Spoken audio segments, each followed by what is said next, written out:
Hi, and welcome again to Revero.health Success Stories, where we share with you some of our great success stories of people who have switched to an animal food diet. And I'm Brooke, and today I'm talking to Coach Gina. Hi, Gina, and welcome. Thank you, Brooke. It's nice to talk to you. Nice to talk with you, and thank you again for taking the time to share with our listeners what it's been like for you on an animal-based diet and what was it like before. So what was it like before? Well, I started having a lot of health issues at a young age. They didn't seem necessarily back then as something that you would classify as serious. But it began like when I first started my menstrual period. It was never regular, ever. And then I was diagnosed with PCOS at 19. I had some infertility issues and difficulty getting pregnant. My hair was falling out all of a sudden when I got to be a teenager. And so, they just progressed from that point all the way until my 50s. Right. Yeah, exactly. Well, what were you eating mostly through? Was it a standard American diet, or what's been your dietary past? It's been back and forth, standard American diet along with plant-based diet, and then along with every popular fad diet that was out there, because most of my symptoms, I was told it had to do with either weight or stress or age. And, if I could lose the weight, then miraculously everything would be okay. And since I'm a nurse, we, promote a plant-based diet in the medical field. And so that's what I would tend to stick to. And I did all the research and everything with all these doctors through the year that were plant-based, like Dr. Dean Ornish with reversing heart disease, Alexander Younger with the clean diet, Dr. Greger, and T. Colin Campbell with the China study. I was just really into trying to get what I interpreted as healthy as could be by the information, that I learned in nursing school and that I was, teaching to my patients and the doctors were telling the patients. Yeah, I mean, how do you take issue with something called the clean diet? Exactly. Exactly. So how did you kind of stumble into thinking about an animal-based diet? Well, it really is twofold. I started the first time, it was called Zero Carb. And this was back, I can't remember, like around 98, early 2000s, before Instagram and Facebook. And we had message boards. I don't know if you remember that. And so I found this group on a message board that they were called Zero Carb, but they mostly ate meat. And I started doing that, and it just was tugging about everything that I was taught, growing up, and then, what I saw in the medical field, and I just couldn't really embrace it fully. But then all these years later, when all of my symptoms got so bad that I went from being a long distance runner to not being able to walk up a flight of stairs during the time when I was my healthiest, so that I did, plant-based at that time for 5 years straight with the long distance running continuously. And I just kept getting worse and worse. And I heard, I can't remember for sure who came first, Jordan Peterson or Dr. Baker on Joe Rogan. And I was like, I'm going to give this another try. It's a lot of years later, and what I was doing was not working for me. It was making everything worse. And I felt like, what do I have to lose? So that's whenever I incorporated the carnivore diet. Yeah, those two interviews were seminal moments for so many people. One or the other, or both of them, Jordan's and Sean's with Joe Rogan. Absolutely. Were you diagnosed with lupus at this time when you were not being able to walk up a flight of stairs? Were they calling that lupus? No, I didn't. The only autoimmune issue that I had at that time, it was a skin disorder. And so that was diagnosed. And I had had my TSH tested multiple times, you know, throughout my life, and it was either just barely low or normal. And one of my sisters got diagnosed with Hashimoto's, and I have a daughter that has thyroid issues. And so I did more research because even I wasn't up on the whole panel of what needed to be drawn for that diagnosis. So I went in and asked specifically for the TPO antibodies to be checked, and lo and behold, it came back positive, and that was in my 40s or early 50s whenever I got diagnosed with Hashimoto's. And then after that, things still, you know, I was going to ask you, did that give you kind of a window in or a handle about what to do when you really sort of started to focus that it was some thyroid issues, or that the thyroid was involved anyway? Yeah, and it scared me because you know, most people have Hashimoto's for at least 15 years before they're ever diagnosed, because it just takes that long because the symptoms mimic so many other things. And so once I got that diagnosed, I knew I must have had it for a lot longer than 15 years based on all of my symptoms. And so I was really concerned about, you know, what damage and what other autoimmune diseases I might have, because, you know, if you have one autoimmune disease, you probably have two. And if you have two, you probably have three. You know, the chances of you having three are greater. And whenever I had some improvement in my health, but then other things were still faltering, I felt like that, you know, I must have some other type of autoimmune issue as well. And that took a lot of time and being my own advocate to try to get a doctor to listen to me, to help me get diagnosed. And then that's whenever finally, I mean, that took a long time to get that diagnosis when I knew something else was wrong. And so I got the diagnosis of lupus and Sjogren's at the same time. Thyroid is such a mystery, you know, even when you have this idea that that's the track that you need to follow up. It's such a complicated mystery to diagnose, or to even on what to do exactly. And even with thyroid medicines, it's sort of it's something that you have to sort of keep a gauge on. So it's hard to manage and find, you know, that level that is optimal for that person. You know, it can take a lot of trial and error with the medications. So were they put you on some kind of thyroxine or something? Yeah, I was started on Armour Thyroid, and I started out at 60, then they bumped it up to 90, and I was there for over a year. And then, well, once I started the carnivore diet, I was on the carnivore diet for about a year and a half, and then it was decreased from 90 back down to 60. When you were taking the Armour, did you feel some pretty quick relief with symptoms? No, because I think that was because I had the other issues. Yeah. And plus I wasn't doing the carnivore diet at that time, because once I started the carnivore diet, my brain fog was so bad from the Hashimoto's and I guess lupus, you know, combined, or one or the other. It was so bad that I went and got tested for Alzheimer's. I just knew that I had early onset Alzheimer's because I couldn't even think. I mean, I couldn't think of any word. I mean, it was hard to do a sentence. And so I knew something was wrong. And at that time I was working as an expert witness for Medicare fraud. And, you know, you can't have that much brain fog and be able to think on your feet against, you know, whatever attorney is trying to prove you to be anything but an expert. Yeah, I can imagine. I can only imagine. So what were you eating at that point, right before carnivore?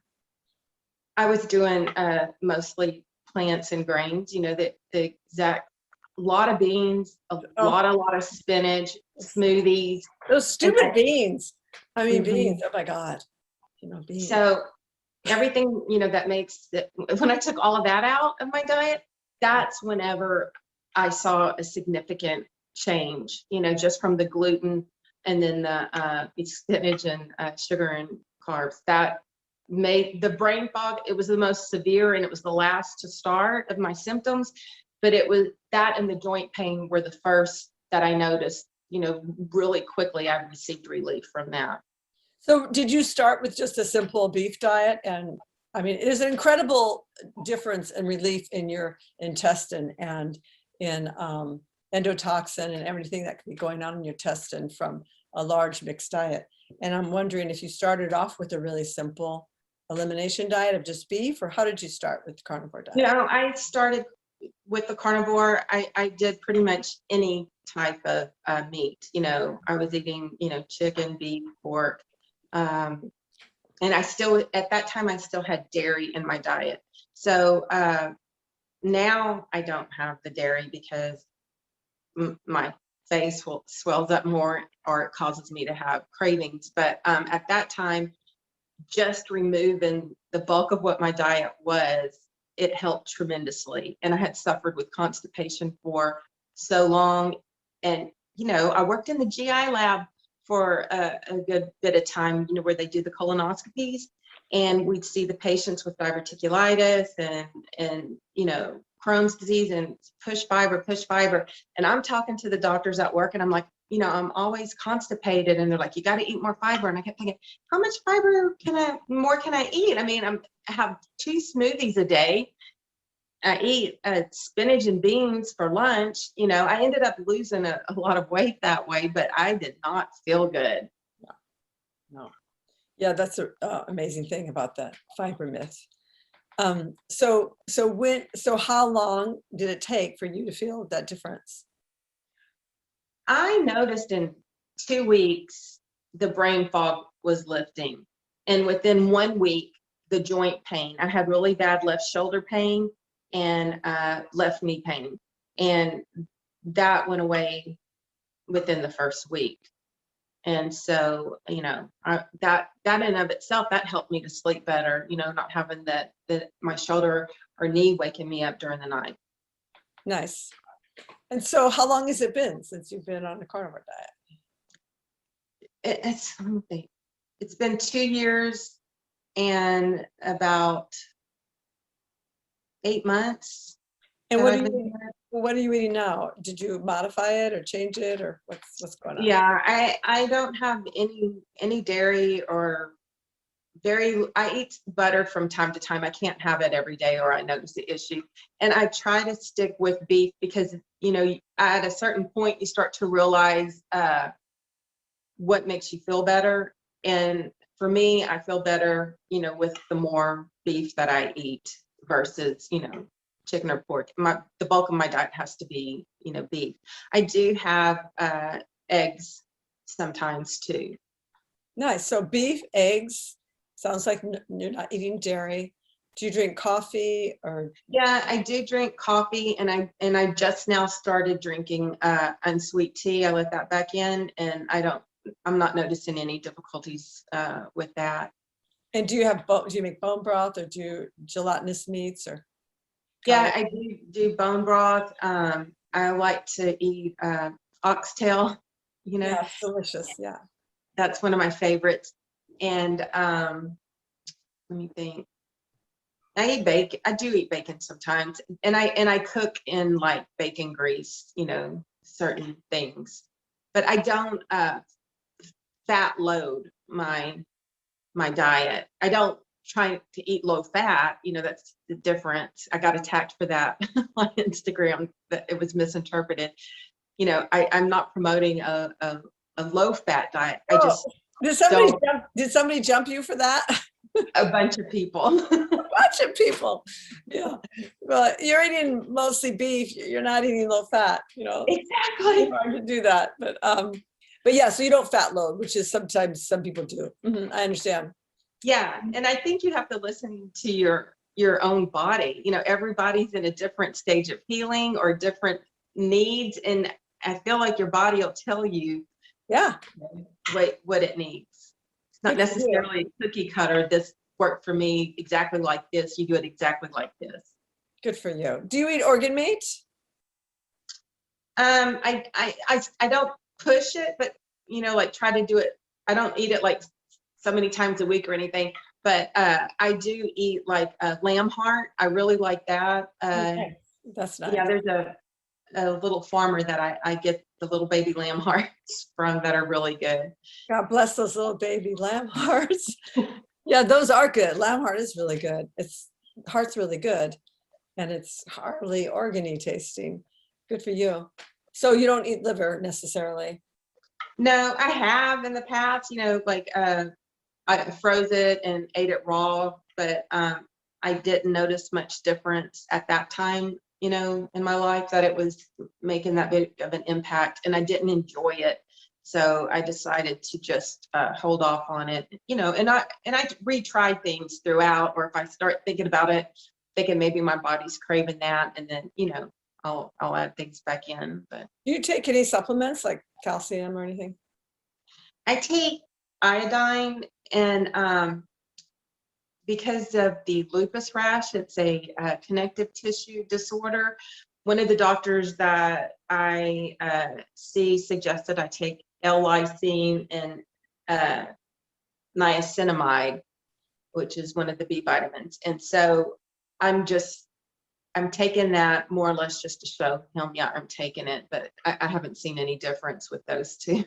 Yeah, there's a lot of good studies on niacinamide. Has a lot of good benefits on being able to deal with fatty acids in general. So I'm not opposed to it, but those two I take twice a day. I take the iodine once a day, and in vitamin D3, because of the lupus, I'm photosensitive, and even though I still try to get out and get some sun every day, it's kind of limited to how much I can expose myself to. I know it's not the same. I probably need to get the infrared light, or the red light therapy. I don't, has the photosensitivity changed for you since going carnivore? Has that changed?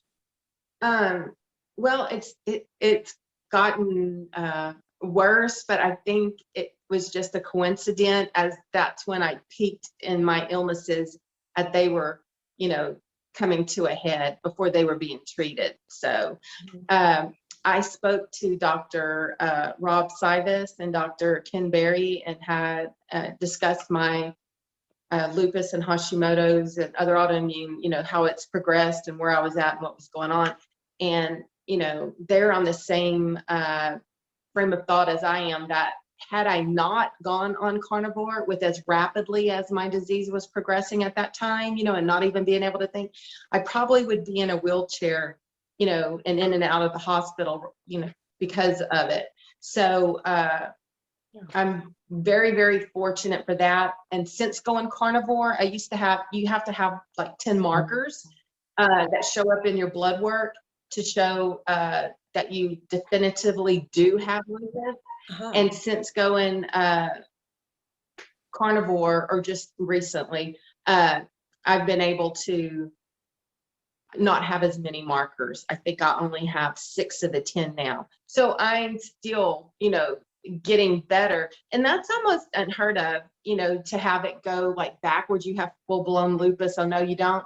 So much so that the doctor is now trying to say it was a lab error. Okay, well, I've had the test done at more than one lab in the last 2 years. They couldn't have both been lab errors that that showed that I had it, because they're not going to say that my way of eating has, made my lupus go in reverse, but it has. Well, I'm glad I'm glad that's going on. Yeah, absolutely. Good for you. What would you say to someone who is thinking about starting or changing their diet with an animal-based diet, going from plant-based to more animals? I would tell them that they don't even know how good that they could feel until they give this a try, and to eat carnivore for, give it a good go. Most of the symptoms don't change overnight. You can see drastic improvement, but the longer you do it, the better you start to feel. And I would really encourage them to give it a try, because they'll be surprised. Truly, they don't realize how bad they felt until they start feeling better. That sounds good. Good for you. Thanks for sharing that. Yeah. And you coach, you're a carnivore coach yourself. So Yes. People can reach you, Gina, through Revero.health, maybe among other places too, but definitely they can find you at Revero.health and get some coaching direct from you. So that's great. Yeah. Thank you. Yeah, I welcome that. And I really like to talk to, I like to talk to anybody, but if there's somebody out there that just got a scary diagnosis, such as lupus, you feel like there's no hope, you don't know what to do or what to tell, I've been through that scare and told by the doctors, you're only going to get worse from here. And I've been able to make things so much better. It's not your diagnosis isn't the end of the world. Some things may not clear up 100%, but you will certainly be better than where you are right now, and maybe feel better than you did even before you knew that you had that diagnosis. That's great and hopeful news. That's awesome. Thanks, Gina. Well, it's been really nice visiting with you, and I appreciate your time, and I'm glad you're in the carnivores with me and coaching. Thank you, Brooke. Yeah, super nice, super sweet. All right, well, carry on. And thank you again. My pleasure. Join Revero.health for a 30-day free trial to get access to live Q&A with VIP guests, social community meetings, member discounts, low-carb healthcare providers list, forum, workouts, monthly challenges, early access to podcasts, recipes, carnivore diet guide, fasting guide, shred guide, and much more.